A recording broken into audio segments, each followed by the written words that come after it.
Olá, sejam bem-vindos aí à nossa aula número 1, né, onde o tema aí é análise gráfica. Nessa aula nós vamos falar um pouquinho sobre tipos de gráfico, um pouquinho sobre tendências, né, regiões de suporte, uma introdução bem pequenininha sobre a questão de indicadores. Então, é uma aula que tem um assunto vastíssimo aí para o dia de hoje. Então, aproveitem a nossa aula.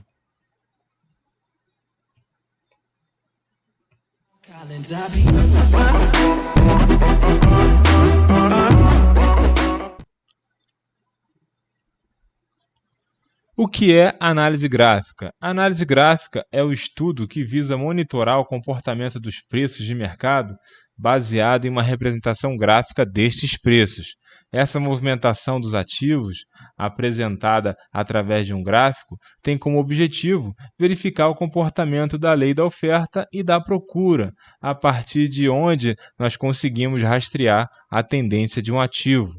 Além do próprio comportamento dos preços, ainda temos a ajuda de diversas ferramentas que nos ajudam a orientar, né, e a operar, né, a se orientar e a operar de acordo com a tendência do mercado ou fazer operações em mercados sem nenhum tipo de tendência. São osciladores, rastreadores como exemplo, né, exemplo de indicadores que nos auxiliam nesse tipo de mercado.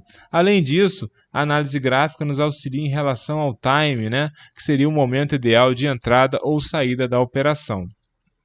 Essas ferramentas complementam os nossos estudos, né, e nos ajudam a descobrir em quais ativos devemos nos posicionar e também o momento exato para a montagem de uma operação e a hora certa de encerrarmos essa operação. Estilos de análise do mercado. O mercado é composto de diversos estilos de análise utilizada pelos investidores. Os estilos mais comuns são os fundamentalistas, os loucos e os grafistas. Existem ainda aqueles conhecidos como os insiders, né, cujo estilo não deve ser considerado uma opção, pois eles utilizam práticas ilegais, como será explicado mais abaixo. Os fundamentalistas são os investidores que pesquisam por conta própria, né, e levam em consideração dados macroeconômicos locais e internacionais que venham afetar o desempenho de setores da atividade e ou das empresas. O objetivo é realizar projeções de resultados, estimar retornos para os próximos períodos, projetar crescimento futuro via fusões, aquisições ou crescimento orgânico e outros indicadores que sustentem suas opiniões, preços e múltiplos de mercado.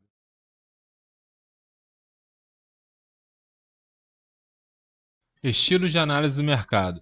O mercado ele é composto de diversos estilos de análise utilizados pelos investidores. Os estilos mais comuns são os fundamentalistas, os loucos e os grafistas.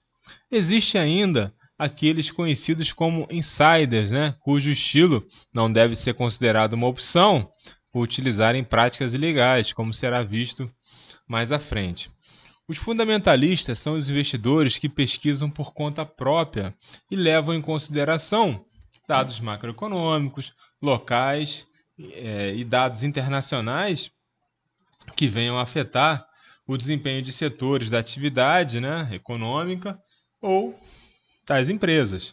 O objetivo, né, é realizar projeções de resultados, estimar retornos para os próximos períodos, projetar o crescimento futuro, quer seja via fusões, aquisições ou crescimento orgânico, e também outros indicadores que venham a sustentar suas opiniões, né, com relação aos preços relativos da empresa e também em comparação com múltiplos setores aí, ou mercados.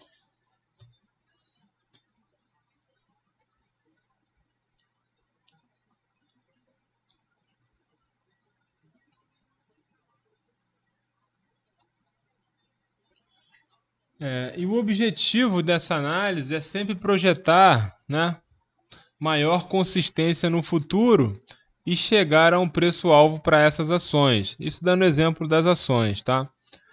Buscando o quê? Maximizar retorno sobre as suas aplicações.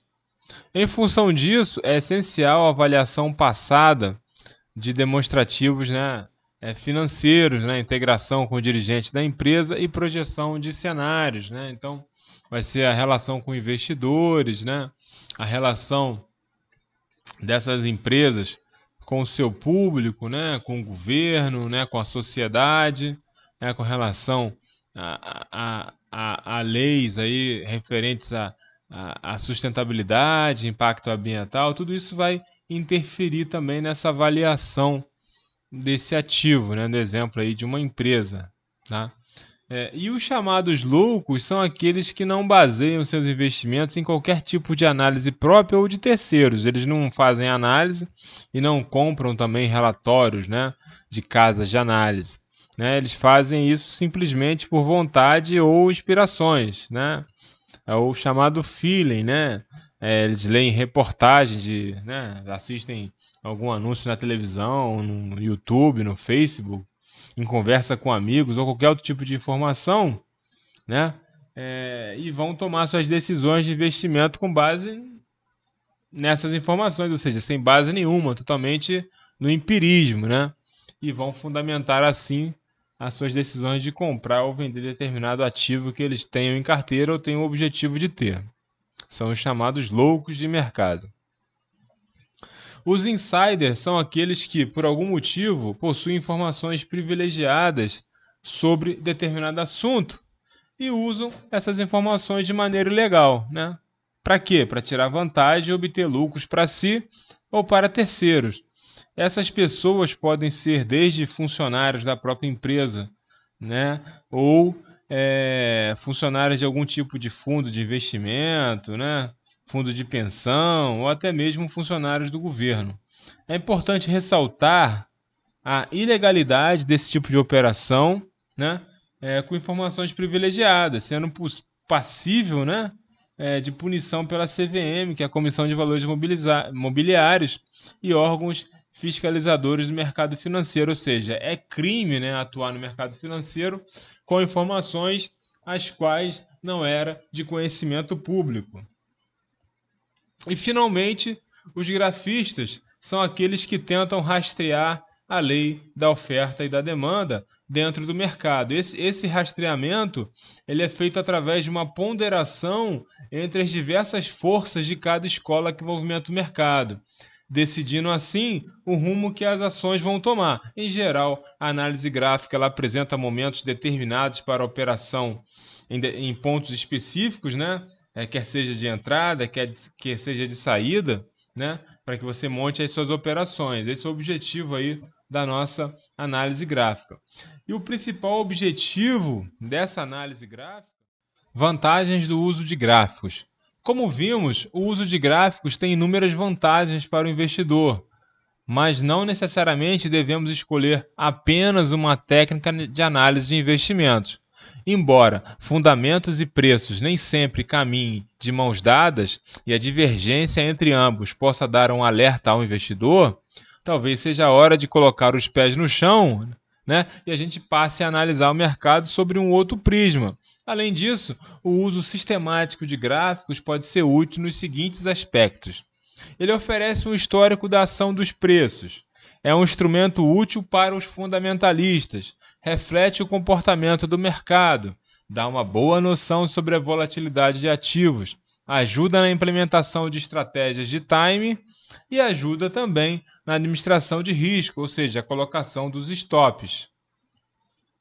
Tipos de gráficos. Existem alguns tipos de gráficos que são muito usados no processo de análise para a tomada de decisão em investimentos. Eles variam quanto aos dados apresentados e a forma de apresentação. Os mais usados são gráfico de linha, gráfico de renco, gráfico de velas ou candlestick e gráfico de renco. Mais usado por mim, né? E mais à frente no treinamento, não nesse, mas em outros treinamentos, vocês vão ter um detalhamento aí sobre o gráfico de renco. Como a análise técnica é completamente aberta à criatividade dos analistas, vários outros estudos foram criados, além dos 4, né, dos tipos aí mais utilizados, né? Até Alguns são combinações, né? Como por exemplo o candle volume, né? Que é o gráfico de velas combinado com volume, e outros bem diferentes, como eu mencionei no gráfico de Renko, o gráfico de CAD, que são gráficos aí atemporais. E o gráfico de linhas, vamos começar por ele, né? Exemplificando aí, no gráfico de linha, apenas o preço de fechamento aparece para cada dia de negociação. Muitos analistas, principalmente os seguidores da teoria de Dow, como veremos mais adiante na próxima aula, né, acreditam que o preço de fechamento é o mais importante do dia, por representar o consenso dos investidores no final de um dia de pregão. Por causa disso, uma linha ligando os preços de fechamento ao longo dos dias seria a forma mais válida para se analisar a movimentação dos preços, e esse é o nosso exemplo de um gráfico de linha aí no Ibovespa nos 60 minutos, marcando somente o fechamento. E o gráfico de barras? O gráfico de barras é o gráfico mais comumente utilizado dentro da análise técnica. É um gráfico, né, em um gráfico diário, melhor dizendo, cada dia corresponde a uma barra vertical que mostra os preços de abertura, máxima, mínima e fechamento dentro de um dia de pregão. O traço à esquerda da barra vertical representa o preço de abertura, enquanto o traço à direita representa o preço de fechamento. Os extremos da barra mostram as máximas e as mínimas que foram atingidas naquele dia. Chegamos agora no nosso gráfico de velas, o famoso candlestick, né, que é o objeto, né, a entrega, melhor dizendo, do nosso curso. O gráfico de velas, ou candlestick, é o gráfico mais antigo dentro da análise técnica. Já no século XVII, os japoneses utilizavam os candlesticks na bolsa de arroz de Osaka e Dojima. A construção do gráfico de candlestick é muito semelhante à construção do gráfico de barras convencional, apenas com algumas distinções. Esses gráficos utilizam os quatro pontos básicos ali, que é preço de abertura, máxima, mínima e fechamento. A área entre o preço de abertura e o preço de fechamento é interligada. Aí cria um corpo, tá aí a diferença entre esses dois gráficos, que eles mantêm aquelas mesmas informações. Aí cria-se aí um corpo ou vela com a interligação desses preços aí de abertura e de fechamento, tá? Se no final de um dia de negociação o valor do fechamento for maior que o da abertura, o corpo do candlestick será branco ou verde. Tá? Se o fechamento for menor do que o da abertura, o corpo, né, deverá ser preto ou vermelho. Os dados representados pela máxima e pela mínima do candlestick, acima e abaixo do corpo, são chamados de sombra ou cabelo. Gráfico de barras versus os candlesticks. Quando comparadas com os tradicionais gráficos de barra, né, um gráfico de candlestick mostra inúmeras vantagens, como o de ser mais atraente em termos visuais e de mais fácil interpretação. Cada candlestick mostra mais claramente os movimentos dos preços. Um trader pode comparar imediatamente a relação entre a abertura e o fechamento, assim como entre o máximo e o mínimo. A relação entre a abertura e o fechamento é considerada vital e constitui a essência dos candlesticks. As velas brancas indicam pressão compradora, ou as verdes, né? E as velas pretas indicam pressão vendedora, ou as velas vermelhas, tá? Corpos compridos versus curtos, tá? Qual a diferença e o que eles nos sinalizam? Em termos gerais, quanto mais comprido for o corpo, mais intensa é a pressão compradora ou vendedora. Analogamente, as velas curtas indicam um movimento reduzido de preços e representam consolidação. As velas longas brancas mostram uma forte pressão compradora e quanto mais longa for, mais distante está o preço de fechamento do preço de abertura. Isso indica que os compradores foram bastante agressivos. Mas atenção, apesar de as velas brancas compridas serem normalmente um movimento de alta, o seu significado mais real depende da sua posição no contexto mais amplo da análise técnica. O clímax de compra e de venda ocorre aí, né, no gráfico de candlestick, depois de grandes e longas quebras. Uma vela branca comprida pode marcar um ponto de virada potencial ou nível de suporte. Se as compras se tornarem muito agressivas depois de uma grande subida, pode significar que é um clima bullish, né, excessivo, e que se assistiu aí a um clímax de compra, geralmente sinalizado por uma vela de reversão como um enforcado, né, com o dobro do volume normal do preço. Não fiquem preocupados, esse padrão enforcado nós vamos ver mais à frente. As velas pretas e compridas evidenciam pressão vendedora, e quanto maior for a vela preta, maior será esta pressão. Quanto mais comprida for, mais abaixo da abertura se encontra o seu fechamento, tá? Isso vai significar e indicar que os preços diminuíram significativamente desde a abertura e que os vendedores foram muito agressivos. Depois de uma longa descida, uma vela preta comprida pode antecipar uma inversão de tendência ou marcar um suporte, tá? Depois de uma extensa diminuição desses preços, que é intitulado aí de panic selling, né, ou pânico de vendas. A vela preta longa pode indicar o fim dessa mesma descida, culminando em um clímax, né, melhor dizendo, de venda, geralmente sinalizado por uma vela ou um conjunto de velas de reversão, como um martelo ou um padrão perfurante, né, com volume que seja aí o dobro do tamanho médio normal, tá? Não se preocupem, surgiram alguns nomes aqui, martelo, enforcado, perfurante, mas são padrões de candle que nós vamos ver mais adiante. Sombras. A direção na qual as sombras aparecem indica que o movimento está sendo freado ou combatido pela ponta contrária, né? A sombra adiciona volatilidade e mostra indecisão dos investidores na leitura dos gráficos. O gráfico de Renko. Este gráfico, também desenvolvido por japoneses, só está voltado para o movimento dos preços. O tempo e o volume não estão incluídos. A origem do nome vem da palavra renga, que em japonês significa tijolo. Um gráfico de Renko é construído da seguinte forma: uma vez ultrapassada a máxima ou a mínima do tijolo anterior, por um determinado valor pré-definido, né, que seria o tamanho do renko, coloca-se um tijolo na próxima coluna. Vocês vão encontrar o nome mais comum como boxe também. Tijolos brancos são usados quando a direção dos preços é para cima, enquanto tijolos pretos são utilizados quando a tendência é para baixo. Esse tipo de gráfico é bem efetivo para identificar zonas de suporte e resistências chaves. Sinais de compra e de venda são gerados quando a cor do tijolo muda. O grande problema desse tipo de gráfico ocorre em uma zona em que a tendência não esteja bem definida, produzindo um efeito gangorra, né, com vários sinais falsos de compra e de venda, mas utilizando-se aí uma regra de coloração, né, que faz essa leitura, né, que faz o isolamento desses pontos de pivô de compra e de venda, a gente consegue identificar claramente esse tipo de armadilha, né, digamos assim, que são ocasionados aí pela utilização do gráfico de Renko. Ainda mais quanto menor o tamanho deles, né, dos boxes, né, ou tijolos, maior será esse nível, né, de ruído, digamos assim. Tempos gráficos. Aí temos aí gráficos de curto prazo versus gráficos de longo prazo. É sabido que cada pessoa procura seguir um determinado estilo de investimento, né? Os scalpers têm como objetivo os ganhos de escala. Para eles, o objetivo principal é ganhar alguns centavos no preço com um lote grande, né? Diversas vezes ao dia.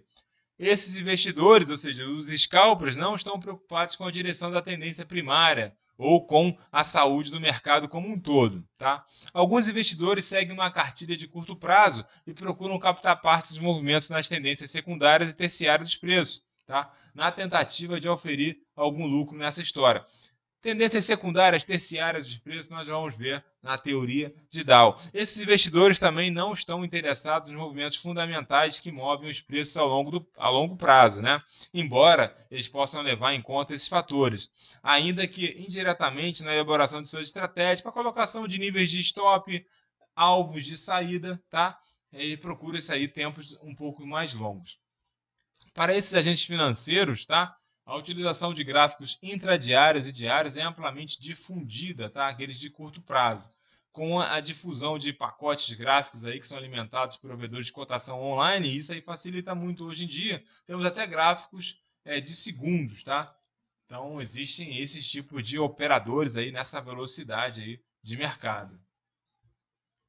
Os investidores de longo prazo, né, também, como exemplo, a gente pode colocar aí fundos de pensão ou até mesmo os próprios fundos de investimento, até seguradoras também, procuram captar o máximo possível do movimento da tendência primária, ou seja, aquela tendência principal. Esses investidores institucionais estão comprometidos com grandes somas de dinheiro e, por causa disso, não têm a agilidade necessária para entrar e sair do mercado a qualquer momento.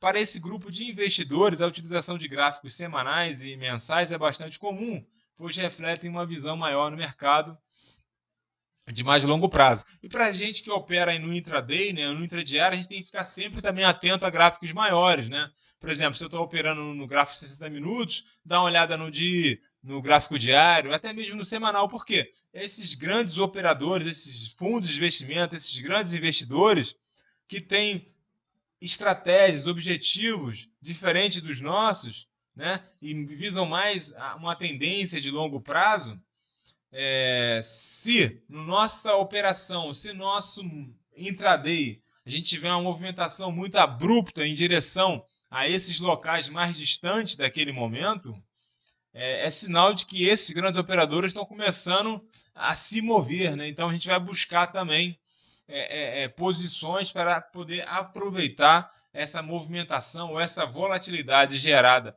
no nosso gráfico, no nosso tempo gráfico, por esses grandes investidores, tá? Uma das perguntas mais comuns que é feita aí, ou você pode ter sido feita por você ou para você, por qual tempo gráfico se deve começar ou qual seria o melhor tempo gráfico, tá? Em tese, a gente deve começar pelos períodos mais longos e avançar para os mais curtos, né? Do mensal para o semanal, depois para o diário. Em seguida, sucessivamente, para o de 120, 60, 15, 5 até 1 minuto.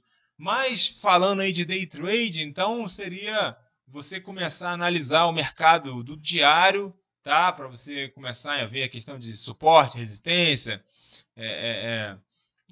tendência, né? E depois você passar para os 60 minutos, 30 minutos, 15 minutos, 10 minutos, 5 minutos. Porque geralmente no day trade, né, claro, de acordo com o perfil, o ativo, isso aí não existe uma regra para isso, geralmente se usa ali em tempos gráficos ali de 15 minutos para baixo, tá? E você tem que se adequar a qual seria o seu melhor perfil de operação e de time frame. Volume. Outro dado técnico disponível ao investidor é o volume. Volume é o total de contratos negociados, aqueles que trocaram de mãos ao longo de um dia de negociação. O volume geralmente aparece na parte inferior do gráfico e é relacionado ao preço correspondente e ao dia em que o pregão ocorreu. O volume oferece confirmação ao investidor, ele confirma uma informação que já foi plotada no gráfico. Um dos princípios de Dow, né, da teoria de Dow, é que o volume deve acompanhar a tendência, tá? Quando o volume diminui no sentido da tendência e aumenta no sentido contrário à tendência, isso é um alerta de que uma mudança de direção é bastante provável, está por vir. Repare no gráfico a seguir, como na primeira metade de novembro, né, o volume confirma a quebra da tendência de baixa, indicando um excesso de demanda pelos papéis da Petrobras. Olha aí o nosso gráfico, nós temos aí novembro, né, tendo a quebra aí da tendência de baixa, né, sendo substituída por uma nova tendência de alta, com um aumento significativo da demanda, né, da procura pelos papéis da Petrobras no sentido comprador, levando, né, devolvendo esses níveis de preço a níveis da nossa última máxima aqui, né, que à época estamos aí em torno de 23,50, tá? Isso aí para a gente entender um pouquinho como é que funciona o volume e aonde vocês identificam o volume no gráfico.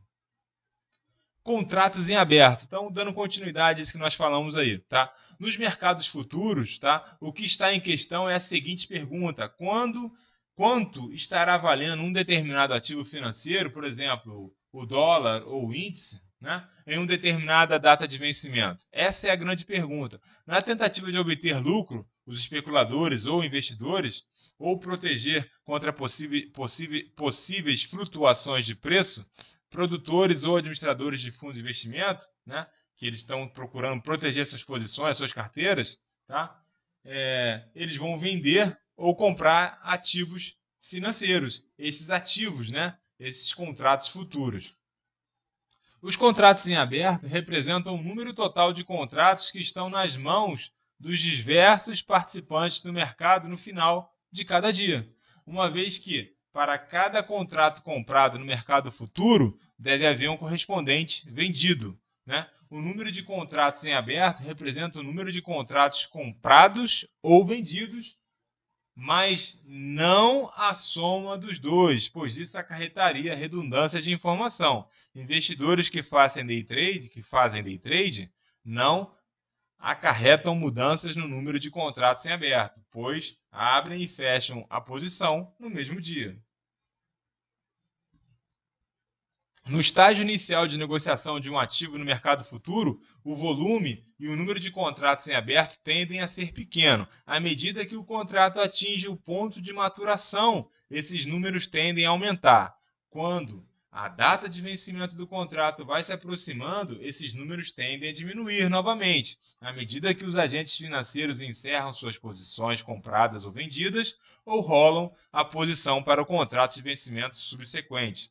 Observação: os dados sobre volume e contratos em aberto nos mercados futuros são reportados pelo órgão responsável por sua negociação com um dia de defasagem, D-1. No Brasil, a B3 é responsável pela divulgação desses dados.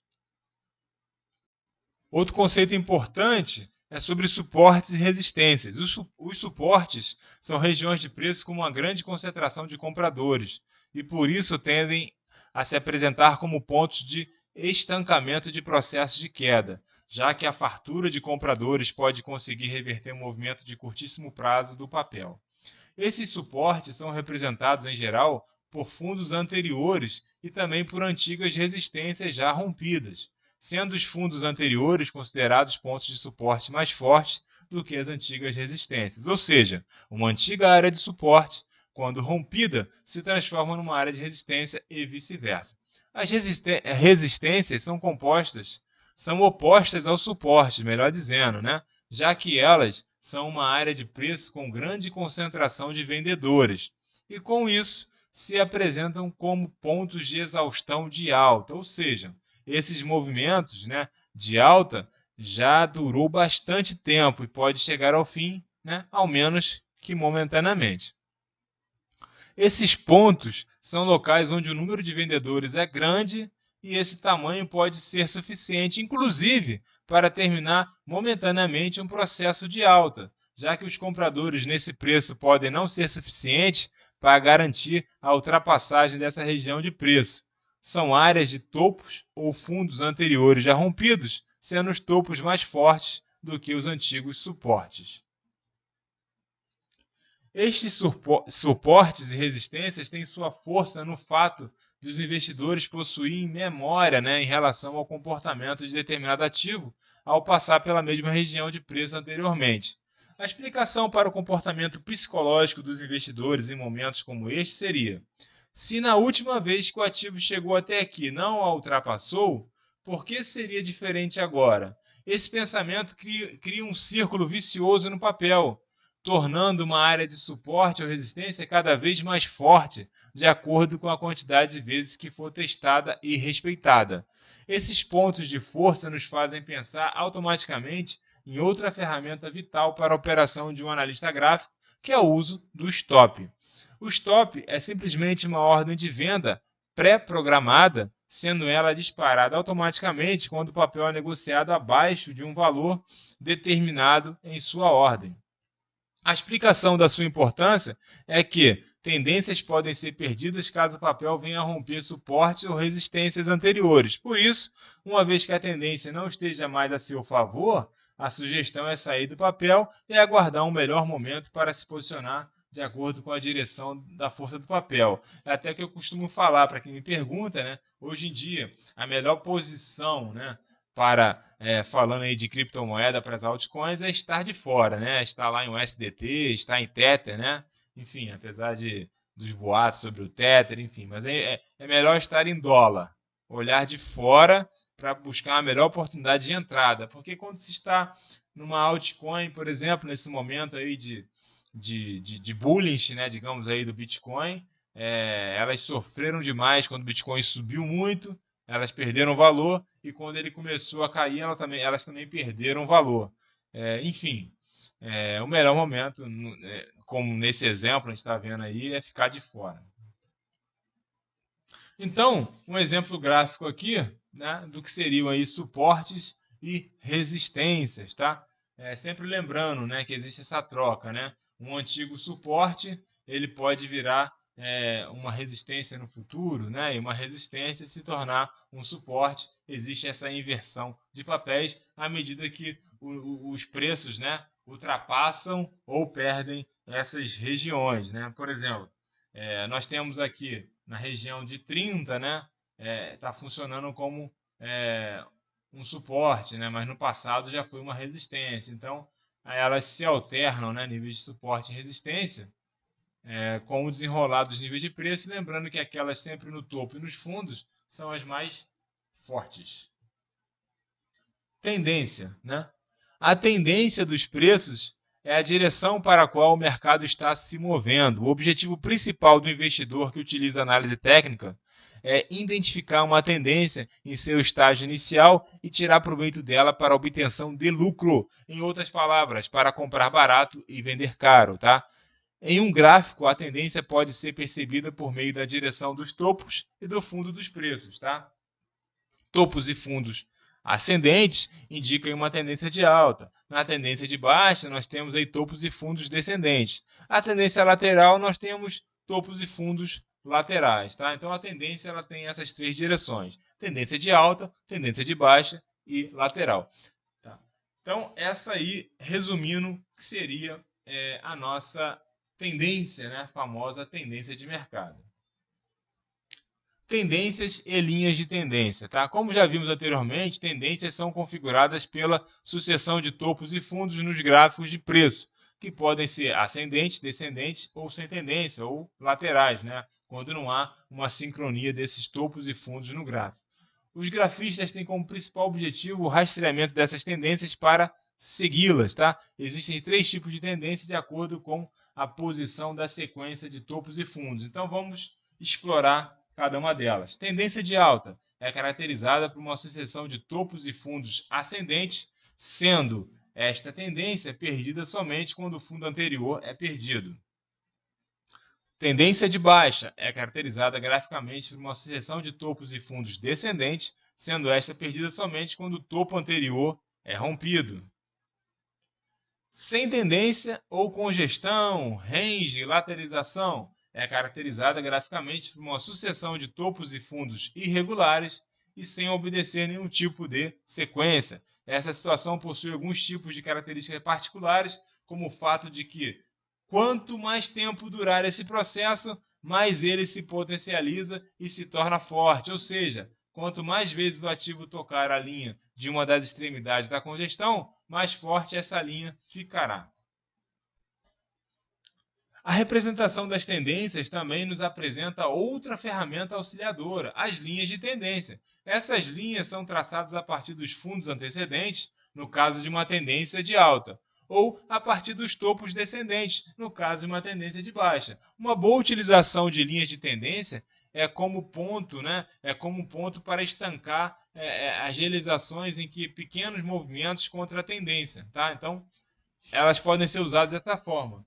Ela pode se apresentar como um bom ponto de entrada mediante algum sinal de esgotamento do pequeno movimento contra essa tendência. Tá? No gráfico, nós temos um papel em clara tendência de alta, onde o teste da linha de tendência de alta, ou LTA, caracteriza vários pontos de entrada mediante sinais de fundos confirmados. Essas operações apresentam também uma boa vantagem, já que seus topos costumam ser bastante curtos, tá?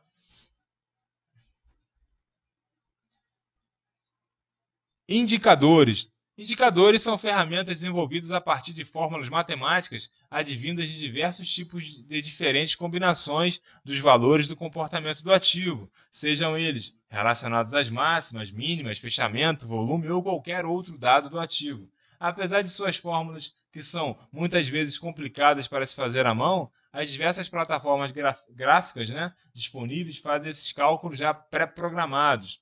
São ainda divididos entre rastreadores de tendência, osciladores e algumas fórmulas que não se encaixam em nenhuma das duas definições aí. Existem também as regras de coloração, que em conjunto com os indicadores nos auxiliam na tomada de decisão na hora de colocação das nossas ordens de compra, ordem de venda e colocação dos nossos stops. Rastreadores de tendência são estudos que indicam o movimento e desenvolvimento de uma tendência e são usados para ajudar o investidor a se manter posicionado enquanto o mercado não mostrar fraqueza ou mudança. O principal objetivo desses rastreadores é ajudar para que o investidor esteja sempre posicionado de acordo com a força do mercado e jamais fique posicionado contra a tendência e remando contra a maré. Alguns dos rastreadores de tendência mais conhecidos estão dispostos abaixo, então vamos explorar um pouquinho cada um deles, tá? Movimento direcional, temos aí o AD+, AD- e ADX. Indicador utilizado para verificar a existência ou não de uma tendência no mercado, composto por 3 linhas. Uma contínua, AD+, uma tracejada, AD- e uma pontilhada, ADX. A tendência é indicada pelas linhas contínua e tracejada, sabendo que quando temos a linha contínua por cima, indicamos uma tendência de alta e vice-versa. A linha pontilhada serve para medir a aceleração da tendência. Obviamente, somente quando esta tendência existir, tá? Somente quando ela existir. A ausência de tendência se dá quando temos a linha pontilhada abaixo das outras duas, ou quando a linha pontilhada estiver caindo e tiver valor menor ou igual a 32. Rastreadores de tendência. Então temos aí médias móveis. São indicadores muito comuns que consistem na média dos preços de fechamento de N períodos, sendo as mais comuns a aritmética e a exponencial. Essas médias podem ser usadas de diversas maneiras, como por exemplo, sendo suporte para o ativo, usando-se uma média móvel de período maior, tá? A gente pode usar aí como uma tendência. É bastante utilizado também como ferramenta de time, de entrada na operação, através do cruzamento de duas médias de períodos diferentes, geralmente uma menor com uma maior. Tá? Então, uma das principais ferramentas na qual se utiliza as médias móveis é o Didi Index, popularmente conhecido como agulhada do Didi, que abordaremos a seguir. O Didi Index, ou agulhadas, esse indicador foi criado pelo grafista brasileiro Odir Aguiar, o Didi, que percebeu um comportamento particular das médias móveis de 3, 8 e 20 períodos. Quando temos as três médias colocadas como indicador, dividimos todas pela média de 8 períodos, de modo que esta fique sempre constante na horizontal. Quando temos uma junção das médias de 3 e 20 dias em cima da linha da média de 8 períodos, e a partir desta junção vai uma linha para cada lado, temos uma agulhada. Se a média de 3 dias sair para cima e a média de 20 sair para baixo, temos uma agulhada de compra. Caso contrário, teremos uma agulhada de venda. É importante observar que as agulhadas sempre devem vir acompanhadas de tendência no mesmo sentido da agulhada. Segundo o ADX, caso não haja tendência, a agulhada não é válida. Osciladores são padrões estatísticos que trazem informações sobre possíveis exaustões ou reversões de curto prazo, que esteja ocorrendo no mercado. É importante ressaltar que esses osciladores são usados em mercados sem tendência definida, principalmente em congestão. Temos aí no caso o EFR, que é o índice de força relativa, é um dos osciladores mais conhecidos e utilizados pelos analistas gráficos. Ele mede a velocidade da variação do valor do ativo. Sua variação é de 0 a 100, tendo o nível sobrecomprado acima dos 70 e sobrevendido abaixo dos 30. Seu cálculo é feito da seguinte forma: IFR igual a 100 menos 100 dividido por 1 mais A dividido por B, tá? Onde A é a média dos preços de fechamento dos dias de alta do período e B é a média dos preços de fechamento dos dias de baixa do período. Este período também varia de acordo com a preferência do usuário, sendo os mais comuns 9, 14 e 25 períodos, onde, quanto menor, mais volátil fica o indicador e vice-versa. O índice de força relativo, tá? A principal utilidade desse indicador é a sinalização de divergências altistas e baixistas.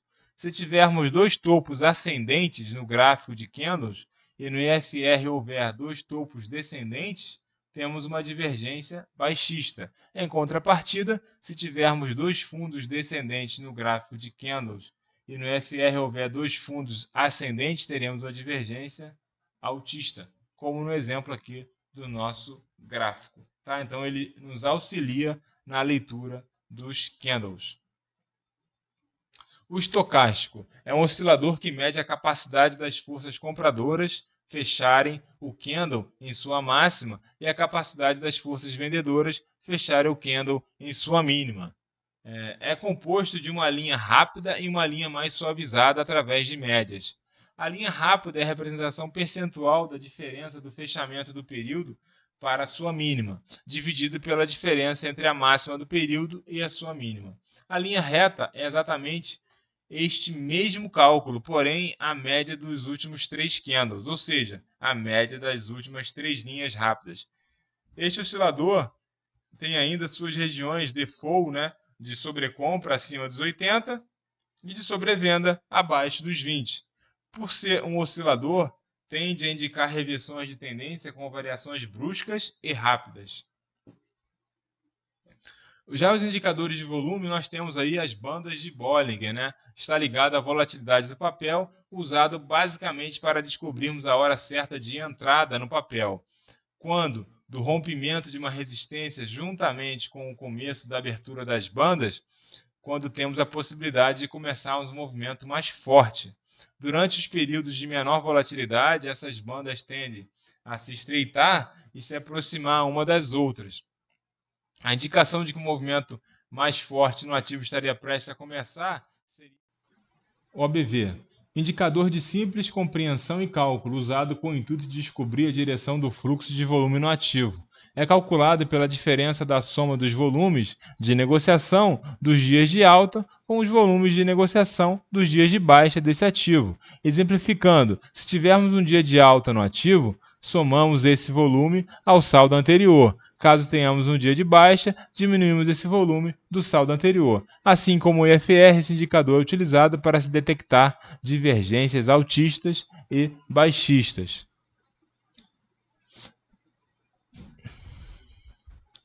Estratégia operacional. Uma estratégia operacional, ou setup, é o ponto onde definimos toda a nossa estratégia antes de nos expormos ao mercado e seus possíveis prejuízos.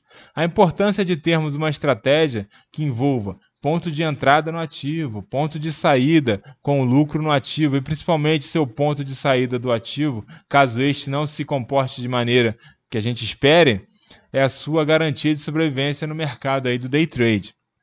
A melhor maneira de garantir que essa saída seja efetuada corretamente no momento predeterminado é através da ferramenta de stop, que deve ser programada assim que for efetuado o posicionamento do ativo. O motivo da necessidade de programação imediata ao se posicionar é o lado psicológico do investidor que a gente vai estar resguardando, que pode ter suas decisões afetadas caso deixe para programar seus pontos de saída durante o desenrolar do ativo, pelo fato de, eventualmente, já se encontrar com algum prejuízo. Aí ele vai ficar mais reticente em colocar o seu stop.